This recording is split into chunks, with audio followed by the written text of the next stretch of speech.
Hello and welcome to another episode of What Do You Call It podcast. I am your host, GB.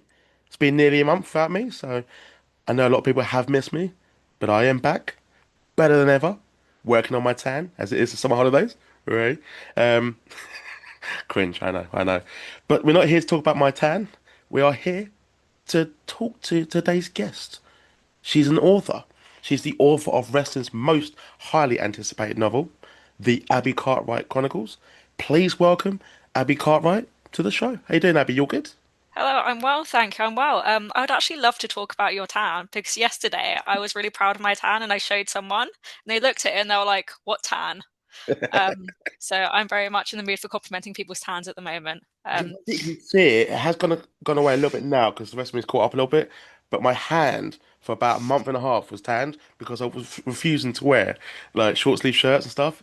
So Okay. my hand just got tan. So most people noticed at work. So I was like, oh shit, nothing I can do now. But yeah, the rest of me caught up though, so that's good. So Yeah, brilliant. No, you look glowing.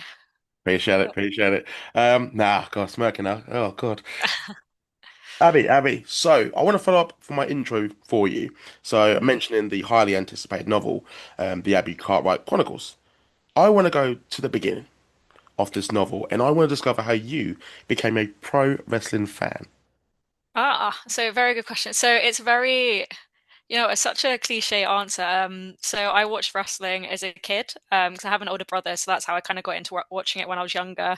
And would always just kind of like play wrestle. And by play wrestle, I mean he would always beat me up. So not much has really changed with my wrestling career, to be honest. So yeah, we did that as a kid. We'd go to watch like my parents would take us to go watch WWE and stuff. And when you're a kid, you wanted to like people wanted to be like astronauts, cowboys, princesses. Hmm. I just really wanted to be a professional wrestler. So when I left school, I just decided to go and do it before I regretted not doing it. Nice. And when you did leave school and you told people you were going to pursue this dream, what was their initial reaction? Oh, so you know what? So I didn't tell people for ages. Oh I wow. think the only people who knew were like my parents, and like my brother. Because I was just like, oh no, wrestling's so embarrassing. Imagine being an adult and liking that. So yeah, I just never really told any of like my friends or anyone for ages. My parents were always quite supportive of it. But yeah, I just didn't tell my friends for a while, and now I'm a lot more comfortable telling people that I'm a Yeah. professional wrestler. But yeah, no, they always just everyone responded really like positively towards it. You'd always get some people being like making the comments about, oh, it's a fake though, isn't it? Mm, The classic stuff you'll never be able to avoid. But yeah, no, everyone's always been quite encouraging, thinking it's really cool, which is very nice. So I always feel really bad that I used to be really embarrassed about it. nice. And now you're proud. You're on posters now. Yeah, How does that feel, by the way, when you're yeah. literally on these posters that are going around the internet, or like you're even at local areas, stuff like in Essex and London, and like Mm, you see yourself like that's really fucking cool. Or do you have a sort of yeah. response to So sometimes I think it's really cool. Other times when it's a really bad photo of me being used, I'm like, oh, why?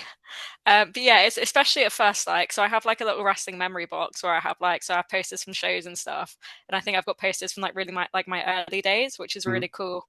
And even just like being advertised for some shows, like Eve put up a post the other day advertising their upcoming show, like listing all the wrestlers on it. There was like Billy Starks, not Bozilla, that was a surprise. Rain Leverkusen, and there was like Nina Samuels and Abby Cartwright, and I was like, holy shit, I'm being advertised for an Eve show. That's pretty cool. So yeah, so it is always just like really cool when you're like, actually, yeah, like I'm a star, I'm great. Awesome. Um, yeah, so it is quite nice, yeah. And you are an author. Did Mm. you know your brother he's saying like he did all the moves to you and sort of he got you into wrestling as well. Did he ever step foot in the ring or even try it? No, so he's never. So his whole kind of wrestling career has just been Batista bombing me onto our sofa when we were kids. So we used to do like martial arts and stuff together when we were kids. So he's always been more into martial arts. So he does like Brazilian jiu-jitsu. Um, I did like try and push him to come to like a wrestling training session to try it out sometime. But he's just never had the urge to do it, I don't think. Slash, I also think that he would be a little bit embarrassed to try it and be bad at it. Um, I get that. I do so, actually get that. yeah. Yeah. So yeah, I just don't think he's tough enough for it. With your MMA background that you said that you both did sort of that when you were younger, do you feel that sort of benefited you when you would go into wrestling training? Yeah, for sure at the start. Because obviously wrestling's like very different for apart from martial arts, it's very different from any like sport you would do as a kid. Like Yeah. people transition from like football or basketball into wrestling is completely different. Coming from like a martial arts background, so I did a bit of karate, a bit of judo, but I mostly did jujitsu. So using that to go into wrestling was really helpful, just because then I was a lot better with all the rolls, all the bumps, break falls. After that, it was no help at all. But for that part, it was kind of nice, and it felt a little bit more natural going into kind of this world that is very scary and different. And where did you train? Martial arts, No, wrestling. wrestling. Oh, so I've been for a few. I when I first started, it was the Portsmouth Red Pro School of Wrestling. And then one of the coaches there, Rishi Ghosh, opened his own school, Quality Wrestling. So I did it there. And then I moved to London a couple of years ago, where I started training at PlayFight. Mhm. And that's kind of, I'll always say that's kind of like my main training home, PlayFight. Hello there. I've got a very special announcement for my next guest. Yo, what's going on, guys? It's the youngest in charge, the youngest X Division champion of all time, the boy, Leon Slater. And I'm going to be on the What Do You Call It podcast. You get me? Yeah, I heard.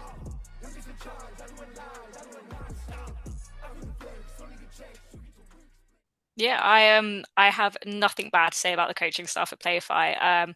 Cara Noir, Nina Samuels, absolutely fantastic coaches. Yeah. Both very similar and very different in their coaching styles, which is really nice. Obviously, I'm sure everyone knows I'm a big fan of Nina Samuels, so I won't go raving about her now. But so for Cara Noir, so Nina Samuels was the reason I wanted to go to PlayFight because I wanted to learn from her. So I actually wasn't that fussed about Cara Noir or learning from him. But I'm actually just such a fan. He's just such a lovely coach, lovely guy. And it was always really funny. So when he went through his phase when he broke his foot, there were sessions where he would start it just apologizing in advance, just saying, I've had a really bad day. If I'm short with any of you today, I apologize. And Yeah. then he'll just go through the rest of the session being like the loveliest guy in the world. And he's always just so delightful to kind of be around, learn from, and he's just so good. He breaks everything down into such kind of granular details to help you understand it. He's very good at pushing you when you need to be pushed and also knowing when something's just not for you. So he's very good at kind of understanding people's coaching styles and learning styles as well, which is really nice. And the facilities are just great there. I would highly recommend PlayFi. It's just such a wonderful school with wonderful people. Nice. Nice. When did you make your in-ring debut? The first ever match you had in front of a crowd? So if we're going all the way back to when I started doing trainee shows, this would have been in 2019, back pre-COVID, when I trained at Quality Wrestling. I think it was like their first ever student show. I had a singles match against Lila Kyle, who has not stopped following me around in my career. Um, but it was against her, and I only had like 2 weeks' notice. Yeah. So I'd only recently come back to wrestling, maybe about 2 months, a couple of months before this show, and someone pulled out, so he asked me to fill in, and I was so nervous. I'm pretty sure I cried like every day for 2 weeks leading up to the match. Um, but it was a lot of fun, and I'm really glad I did it. Like your first one's always terrifying. Yeah. You just never know what to expect. But it was a lot of fun. I wrestled Lila Kyle. Um, I was the bad guy. I also won, as you would expect from an ABI Cartwright Lila Kyle match. Um, and she was also going through a phase as well where she would come out of like party poppers. So at the end of the match, after I won, I got one of her party poppers and party poppered her in the face. Nice. Um, yeah, it was very satisfying actually. But yes, that was my first ever kind of like training match in front of a crowd, which was nice. It was a very nice, intimate venue, and it was really scary, but everyone there just made it seem so nice and easy, which is what you'd want, really, I guess. Nice. Put you at ease. And you can look Yeah, with a smile as well, because you hear some horror stories. But it's good that you can look back. Have you actually been able to watch it? Was it recorded, that debut match? yeah. I've watched it back. I back to around the time period when it happened. I watched it back. I couldn't think of anything worse than watching it back now. Ah, I think it would make me physically ill to watch myself back, like from back then. 'Cause I hate at the watching same time, myself that's back probably a now. compliment though, because you've seen like how much you've grown, like as a Yeah, performer. Not saying you can probably look at, maybe laugh, but at the same time be like, oh shit, I did that move or whatever. But at the same time, you say like, okay, I was there, and look where I am now. Yeah, no, that's a very positive way of actually thinking about it because I'm just thinking if I watch it, I'd give myself the ick. Yeah. Um, but no, that yeah, from a growth perspective, it would be very good to like compare how far I've come from then till now. Um, yeah, no, I do see the possibility. Maybe I will watch it back one day. I'm sure I do have a copy of it somewhere. And Um, the fact you were a bad guy, I do think you have done some of your best work as a bad guy. I have watched a lot of your matches on YouTube in preparation. I saw one match as a babyface. I think you're teaming up with Bo Bells. oh, okay, yeah, And I yeah, was like, again, no, no, Rumble, one as a hill, one as a hill, just prefer, yeah. just works so well. But you got to tell me about the Abbey Wright Chronicles, how you've incorporated this special book, this novel that is still being written as we speak. Green Room. Yeah, the Abbey Cartwright Chronicles. Yes, the Abbey Cartwright Chronicles is just a story about my wrestling career, based on kind of true events that happen in it, Yeah, which is really fun. It's just one of those things where like I love reading, which will be a surprise to no one. I love reading. I love books. I always have. And I love wrestling as well. So it's always really fun to be able to like combine the two of them. And it's just it got to the point where I was like, I've read so many books that are like books that are good, books that are bad, some that are just so like mediocre. I'm like, what was the point of this book? And I yeah, was like, wrestling's just such an interesting world, and there's so much you can write about it. And I think especially where Abby, like obviously I'm very small, um, and I always started my career off as kind of the underdog. Even now, I'm still normally always the smallest person in the match. So it's kind of just a fun story to tell from, I had this little, so when Abby Cartwright started, she was a baby face. She was just this little kind of happy-go-lucky baby face who loved books to grow into kind of who I am now. And it's just been a fun journey. It's a lot of character development, a lot of fun other characters as well. It just makes for such a fun novel and a perfect read. There's just so much to write about in the world of wrestling and the world of my career that it just made so much sense. I was like, why don't I just do both? Why don't I write a book about my career? Um, yeah, and it's going really well. Sometimes it doesn't go to plan, which is really annoying, and I hate when that yeah. happens. Um, but yeah, otherwise yeah, it's really fun and it's really delightful to be able to do both, and to have kind of a pen and a book in the ring with me as well is just it's really fun to be able to use that as well, which I think is it's different to use in wrestling. Yeah. Um, and it's nice as well when I come out to the ring without a book and a pen, I always feel really naked and uncomfortable. So I feel like they've become a part of me now, which is really cool, to have just something else I love in there with wrestling too. You did tell me the book is not with you today at the time of recording. No. I was a little bit gutted. I thought this podcast would sort of squeeze its way into the book, the Chronicle. Oh, well, no, it definitely still can get in there. Yeah, unfortunately, I just don't I'm away from home today, and sometimes you just need a little bit of a break to get some clarity from the Yeah. book and the story, just to come back with some fresh eyes. So there's nothing book related happening this week, unfortunately. Wow. But I will remember this to. It's my first ever podcast, so I will remember this to write about it, of Really? course. I So didn't you want to will say make it. it in. Yeah, We yeah, discussed you will before make it recording. in. Yeah, you will make it in. It might be just a line being, "Oh, I spoke to George." Full stop. Next paragraph, but we'll For see. 20 minutes, like, and then Yeah. later on, I had a cup of tea. Great. I mean, there will be a cup of tea had after this for sure. Nice. Decaf coffee, I think I'll have. Up early tomorrow. The good thing about this gimmick that you have is, as I say, the best gimmicks are yourself amped up by 100. And you get to sort of incorporate what you love. The fans are involved as well. I've noticed it always gets a good reaction when you come out in the entrance and while you're doing the introductions. You can use it as a weapon. There's so Mhm. much fun you can have with it, and it's working. It's a good act. So, thank you. Thank you very much. And Mm. one thing I do want to mention about this book, because it's still being written at the moment, one wrestler who will appear quite frequently in the book, Nightshade. Mhm. Tell me about Yes. this feud that you've had with her for quite a while now. Yeah. So Nightshade's actually the person I have wrestled the most in my career. Yeah, So really the feud of Nightshade really spans my entire wrestling career. So all the way, so I had like my proper wrestling debut with SWF and Kapow. I think it would have been about 2021. And my first match was supposed to be against Nightshade. And I was really nervous for that because obviously it was Nightshade. People would love to wrestle her, and I was like me, just this little trainee, being like, oh, I get to wrestle Nightshade. I was shitting myself. But she was so lovely. Like she would come down to training to help train with me, help prepare me, help put me at ease for the match. And then unfortunately she got injured and had to pull out. But that's her story to tell. But yeah, so I ended up wrestling someone else. And I don't think I ended up wrestling her for maybe about 6, 7 months after that. It never really happened. And we've wrestled at other places as well, but the main kind of base for our feud and all our matches have been at SWF and Kapow. And again, like the ABI CARTWRIGHT story, it all came from when I was a tiny little baby face, very new. And NightShade was kind of the big bad villain at this time. We did kind of a full swap. So NightShade went babyface, I turned heel. I started becoming a horrible person. I started using weapons. I started breaking all the rules, and it worked. I became champion, so it worked. Yeah. I became the longest reigning SWF Women's Champion of the modern era. Whoop, whoop. Yeah, thank you.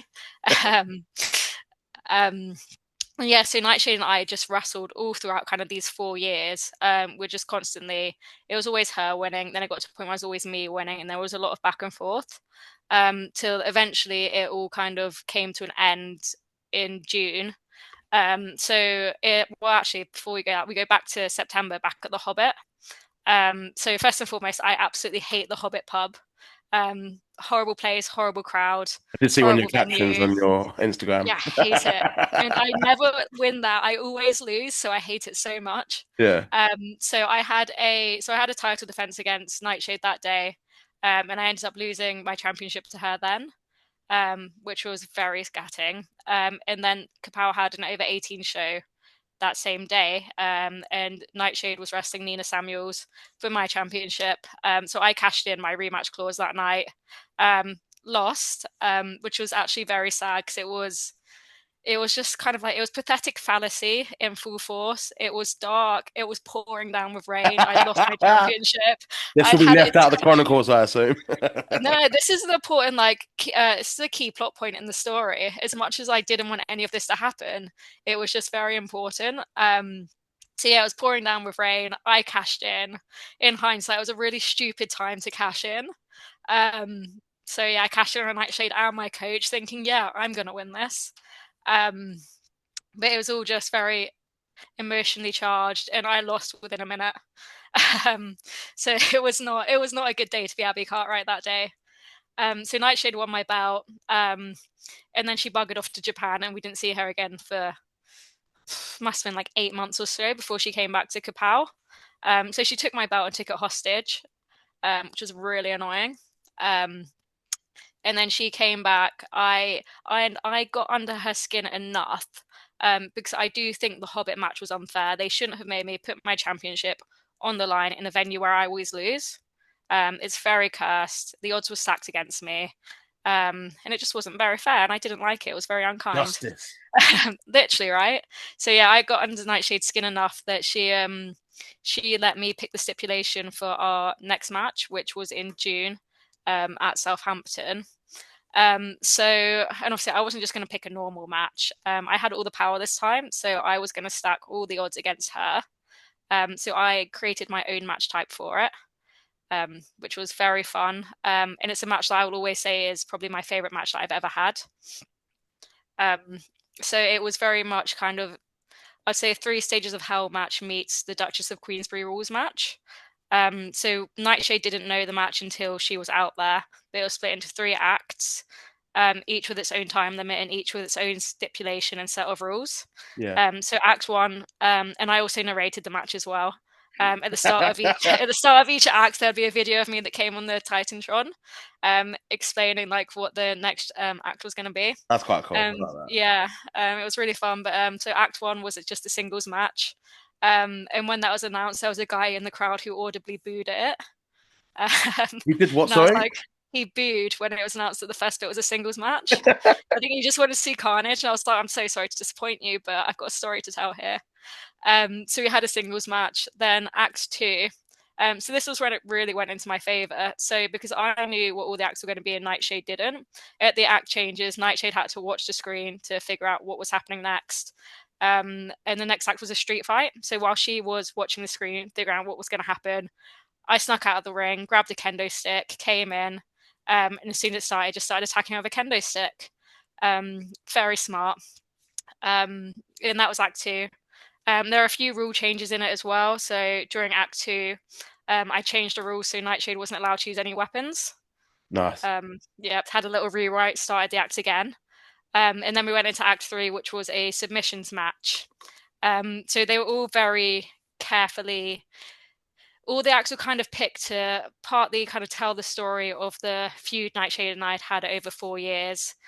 So singles match, she would overpower me at the start. As it was at the start of our story, street fight, ABI CARTWRIGHT turned the evil, turned to weapons, and she was on top. And then would go into submissions match. So I chose a submissions match specifically because Nightshade, I don't think she has ever won a match with a submission.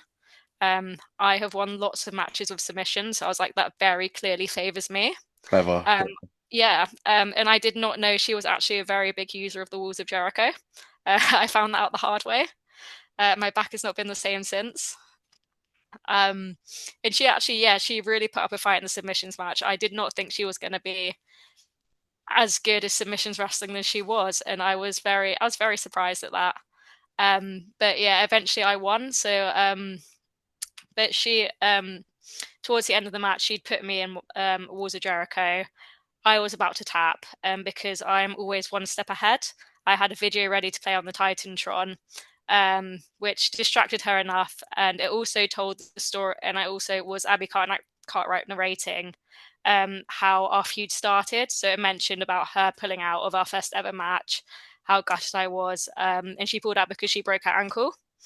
And just me reminding her that I have never once forgotten about her ankle. And like throughout the match, I'd slowly started to target the ankle. And while she was distracted watching that video, I hit her with the book.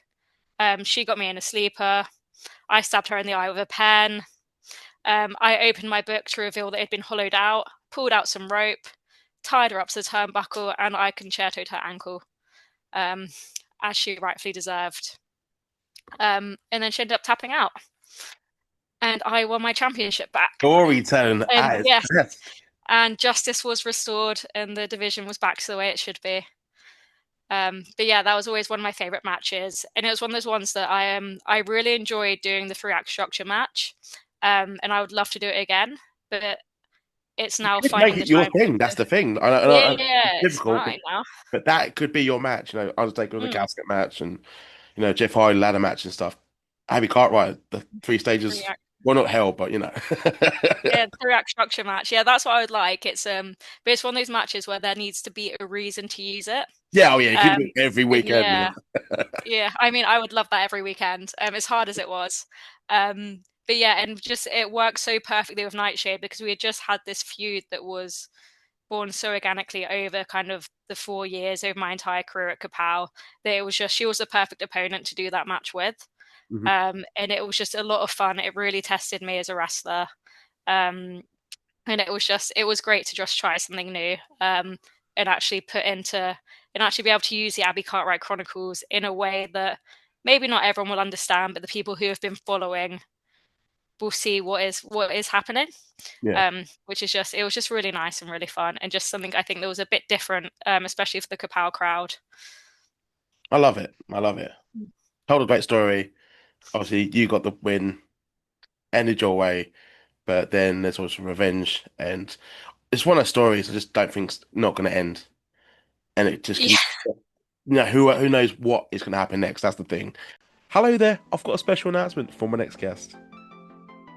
What's good, people? You already know. It's Swift Sonic, Jaden Williams, and I'll be the next guest on the What Do You Call It podcast. Because there's only one Swift Sonic, and you Yeah. looking at him.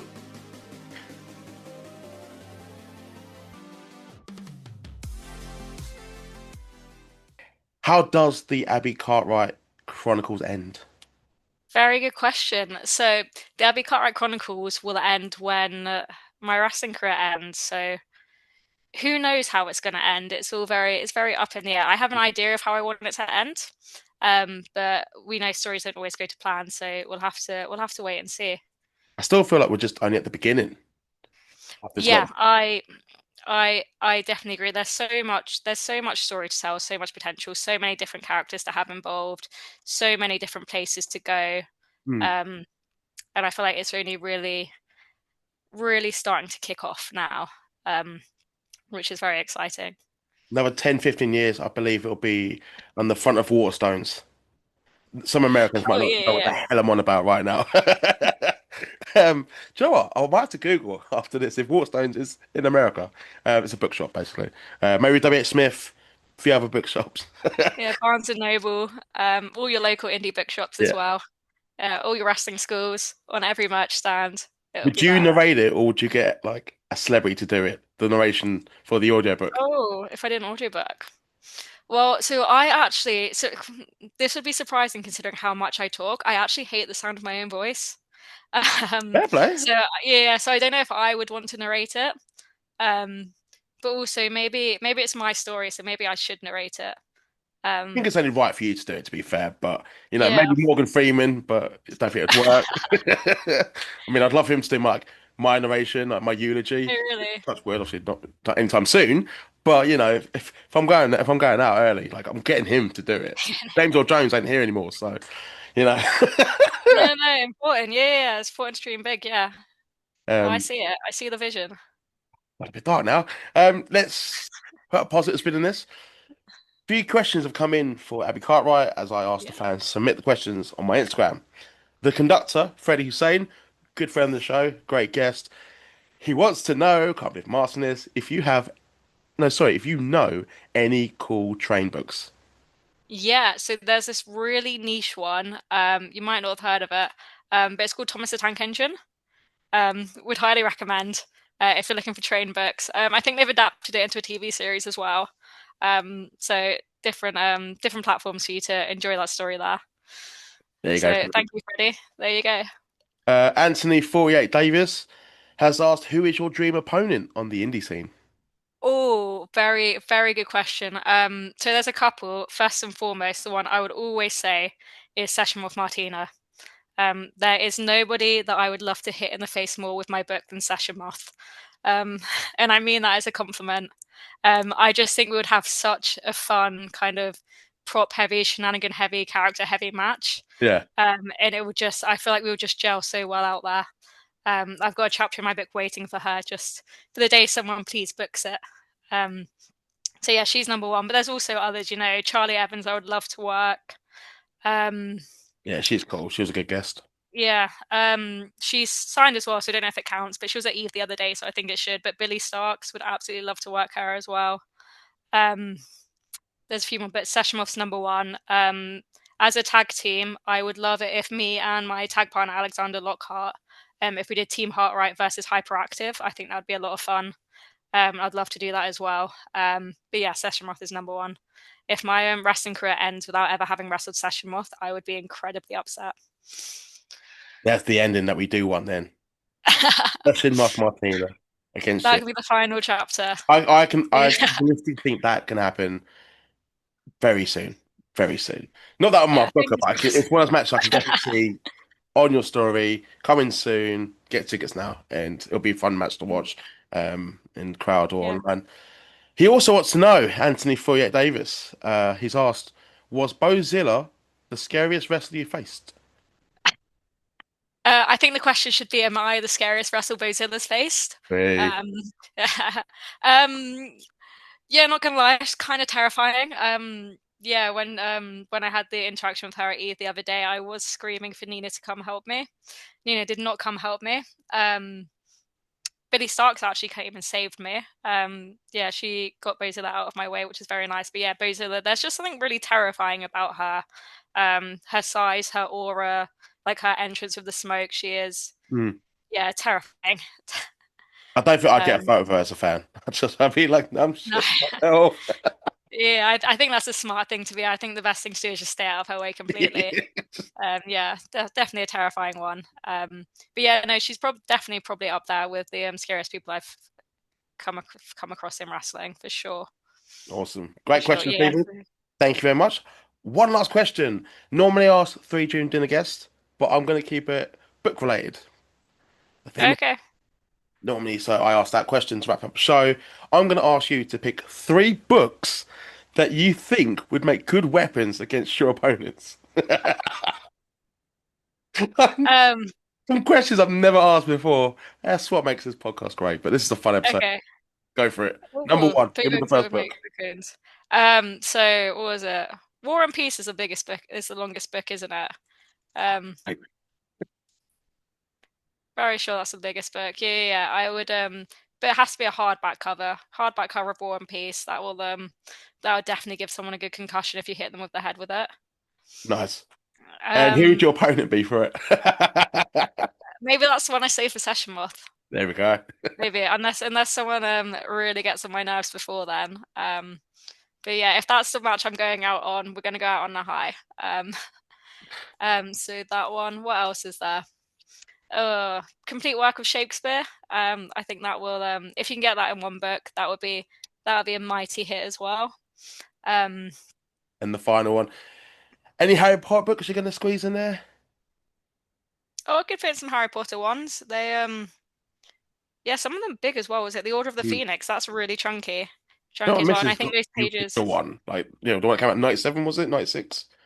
Mm. Oh, it's worth a lot of money. I'm just like, go sell it, go sell it. Like. But yeah, I think that would also. I think the paper and the Harry Potter ones would be good for some paper cuts as well. So yeah, I can see that. I'm sad you didn't ask me the 3 dinner guests one. I was preparing for that one. Go on then, go on then. As you prep Go on. for it, we're gonna. I did prep I for like it. then. One more question. This is the final question. This is the Actually, no, I final. think when I asked, oh, how can the fans find you on social media? But 3 dream dinner guests for your dream party. Give me the 3 guests as to why you want them there. Let's go with number 1. Boom. Number one. So number one's Chapel Roan. Just love her. I know Number like two. 2 songs. No, it's just a standard one. Also, Nina Samuels is a really obvious answer for this, so I'm just going to completely exclude her from this because it's just too obvious. Number 2 will be either Liv Morgan or Bailey, and I can't decide which one. So they might have to share a seat. I'll let you have Um, them both. I'll let you have them both. I can have an extra guest. Perfect. And then number 3, going down more the author's route, I would love to have one with Alice Oseman as well. But in this dinner party, because I'm the host of it, I've also wanted to pick like the team as well, and I really want the chef to be Cara Noir. Just because I have this image of him in the kitchen. There's a stereotype of chefs being like really angry. Yeah. I just have this image of him like in all white, like white face paint on in the kitchen, like cooking the food, just raging, snarling at Yeah, everyone. like effing this People and can, that. yeah. Yeah. But no swear words, just complete silence, just all rage on his face. Like you'd send food back and he'll just snarl at you. He'll start throwing plates. I know there'll be no carbs at this dinner, but I think it would just be such a funny image of just Cara If anyone Noir can being a do chef. Cara Noir as a chef, like as an image, maybe a thumbnail, like just hit me up. That'd be great. Add in there if you can. That'd be much appreciated. But no, great selections with the books and the guests. I know we're just at the beginning of your novel, the Abbey Cartwright Chronicles. I'm looking forward to seeing what else you add in there, and then in a couple more years, we'll see how it finishes. But still 8 days for you. Where can the listeners find you on social media? Cool. So I've got my Facebook account, ABI CARTWRIGHT, or you can find me on Instagram at ABI CARTWRIGHT _PW, and that's Abby spelled ABI, the way it should be spelled. But yeah, they're the only 2 places I have accounts for. So you come find me there. Wicked, wicked. Give her a follow on our social media. In case you missed it, I'll put it in the description below, along with my social media handles. They'll be there as well. Like this video, subscribe to the channel. But for now, everyone, have a great weekend and read a fucking book. Yes, read a book. Take care.